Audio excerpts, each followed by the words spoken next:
So I actually found it really difficult to actually eat in public places for quite a while because of the bullying experience that I had, because it made me feel very insecure about the way that I actually looked. Hello everyone, welcome back to my channel. In today's video I'm going to be talking to you all about my bullying experience and also how I overcome it. Before we start this video, if you haven't seen myself before, I create content all about life and money.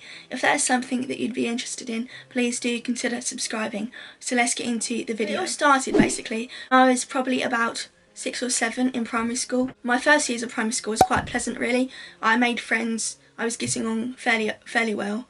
Obviously I struggled quite a bit with subjects and stuff, but I wasn't getting bullied as such. Like, my friends were very supportive of me, and I don't know, I just kind of took my time with things.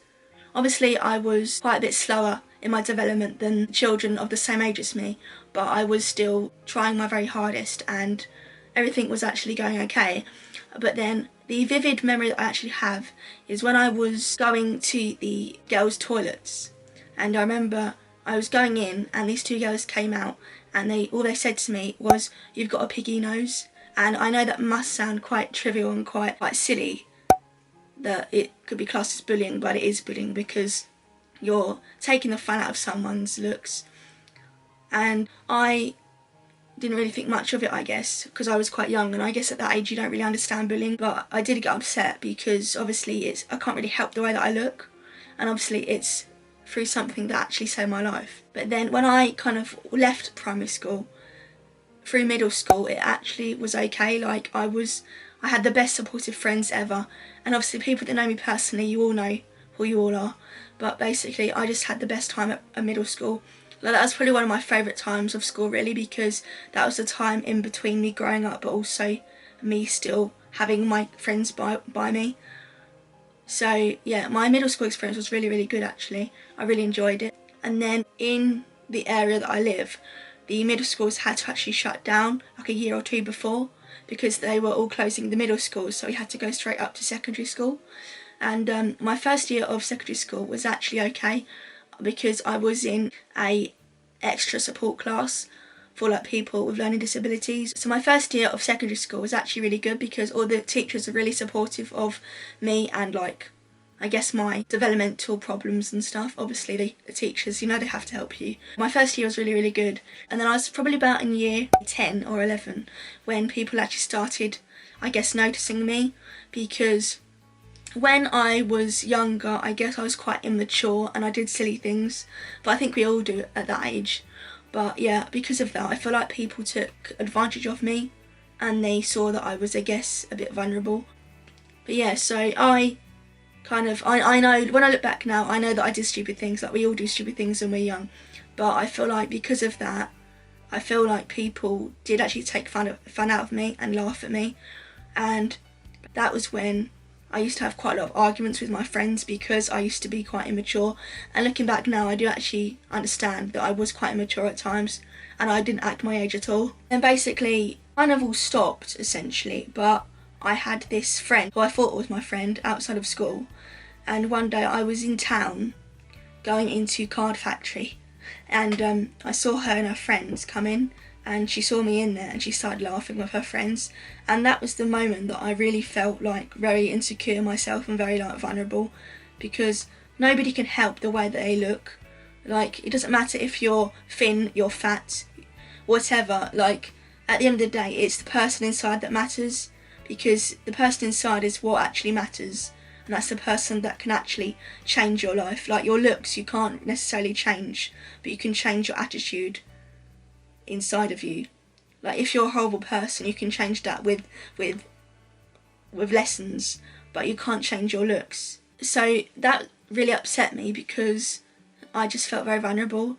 And then I remember I went home and I told my parents, and they got her to come around our house, and my dad, he like kind of told her off, and then the next day she was at the bus stop, and he came to the bus stop and he like really went into her and, like, you know, kind of said what was for kind of thing. And I remember she was crying on the bus, and she was like 22 and she was crying. But yeah, I know that he was sticking up for me, and I really do appreciate it.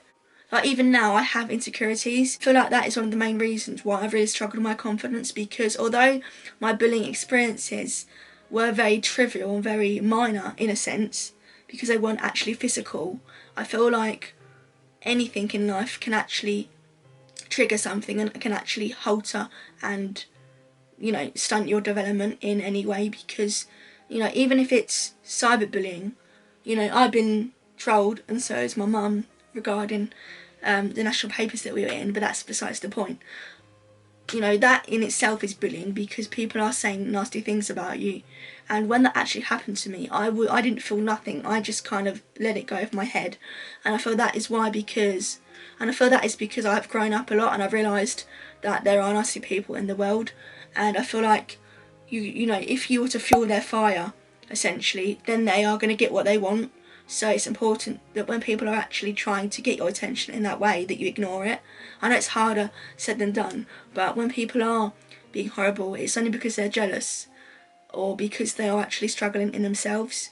And that is what I've realised, that when people are being horrible to someone or being horrible to you, you need to actually realise that person may be hurting themselves. So it's important to take a step back and actually analyse and actually realise that that person is probably jealous of what you've got, and they actually may want a friend themselves. I feel like that is how I've actually overcome my bullying experience, is by actually realising that bullying and being bullied and having a bully, they aren't happy themselves. And that is actually one of the main reasons why I decided to actually speak to a life coach, because although they are quite pricey in a sense, they really do work. And I feel like if you are a bit unsure on the direction of your life, or you want some help with your confidence or anything to do with your life, they are honestly very, very helpful, because I've never felt so different in myself in a long time. Like I can't even tell you the difference that I feel in myself as a person. There are so many positives of having a life coach. But yeah, honestly, Nuna has changed my life so much, and honestly, I just can't tell you how much she has changed it. But that is, and I remember this analogy that she told my mum. I want to tell you this now. If anyone is being horrible to you or bullying you or anything like that, abuse, anything at all in life, the analogy to think of is that if you're on a boat and you're in the boat and all these people are the water, you're the one that actually chooses to let them in. If you let them in, the boat is going to drown, it's going to sink because it's going to be too heavy. If the water is the people and you're the person in the boat, you have the choice to let those people in or not onto the boat. And that's the same in your life. If somebody is being horrible to you, you have the choice whether you can let them in into your life and let them ruin it, or you have the choice that you can just block it out and try and stay positive. And that's the same with that analogy. And honestly, that has really worked for me and for my mum as well. I think sometimes it takes someone else to actually give you a different perspective on life. But I really do hope that you have enjoyed this informative and, I guess, honest video of my experience.